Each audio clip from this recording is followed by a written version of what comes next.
आइए बच्चों, अब बढ़ते हैं हम दूसरे प्रश्न की ओर। किसी गडेरिया के पास 6200 भेड़ें हैं और प्रतिवर्ष उनकी संख्या में 10% की वृद्धि होती है। बच्चों, यहाँ पर भी वृद्धि वाला सवाल। तो 2 वर्ष के पश्चात उसके पास कितनी भेड़ें होंगी? अगर आप देखने जाएं तो ये सेम पहले वाले सवाल के ही जैसा है।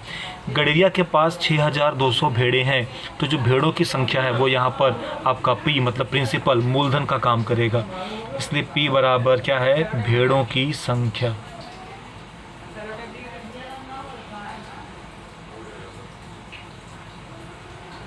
भेड़ों की संख्या बराबर कितना है बच्चों? 6200।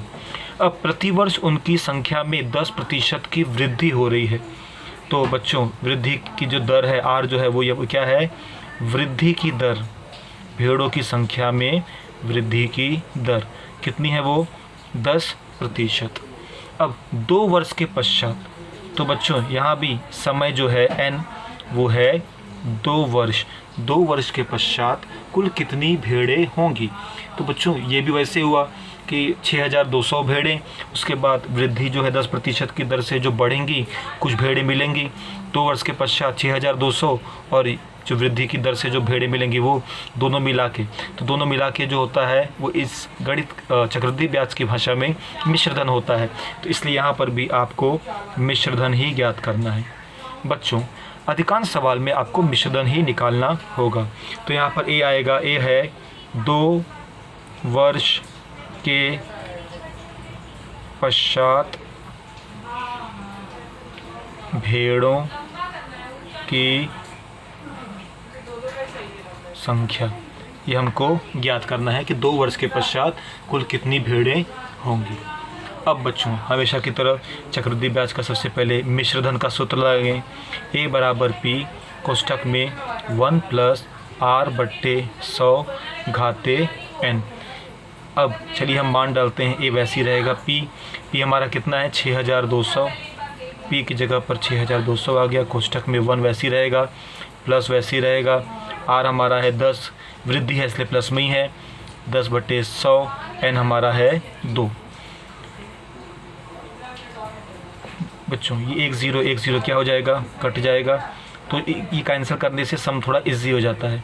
तो 1 प्लस यहाँ क्या बचेगा? 1/10 का स्क्वायर। अब A बराबर 6200। हम 13 गुणा करेंगे जैसे हमेशा की तरह। 10 एक कम 10, 10 और 1 कितना हो जाएगा बच्चों? हाँ 11, और बट्टे में 10 वैसे का वैसे ही, 11/10 का वर्ग। जैसा कि आप जानते हैं 11/10 का वर्ग, इसका मतलब होता है कि 6200 गुणे 11/10 को हम 2 बार लिखेंगे, क्योंकि 11/10 का वर्ग मतलब 11/10 का 11/10 में गुणा। अब ये 1 0 बच्चों कैंसिल हो जाएगा, ये दूसरा ज़ीरो कैंसिल हो जाएगा। तो क्या बच रहा है हम उसको लिखते हैं। A बराबर 62 गुणे 11 गुणे 11, आप जानते हैं बच्चों 11 गुणे 11 होता है 121। इसका मतलब अब 121 में अगर हम 62 से गुणा करें तो हमारा उत्तर आ जाएगा। तो हम गुणा करते हैं।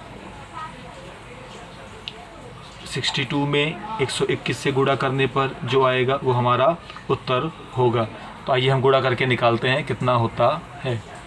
121 का 62 में गुणा करने पर बच्चों आता है 7502।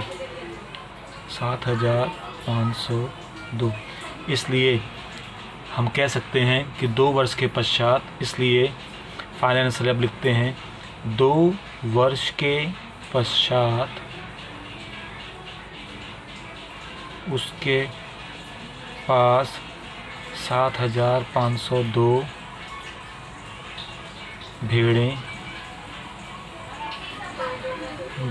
इसलिए 2 वर्ष के पश्चात उसके पास 7502 भेड़ें होंगी। बच्चों क्वेश्चन पीछे आप देखेंगे तो इसका आंसर थोड़ा सा गलत दिया है, वहाँ पर कुछ अन्य मान से है उसके उत्तर को ज्ञात किया गया है। लेकिन हमारे पास जो क्वेश्चन, बच्चों आपको सवाल हल करने आना चाहिए, क्योंकि हमारे प्रश्न में 6200 भेड़ें दिया है तो उसके हिसाब से हमने सॉल्व करके ये आंसर लाया है।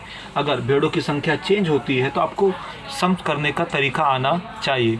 नंबर्स चेंज होने पर आप उसको आगे पीछे आपको सॉल्व करने आना चाहिए, आप उस संख्या से आप उसको हल कर सकते हैं।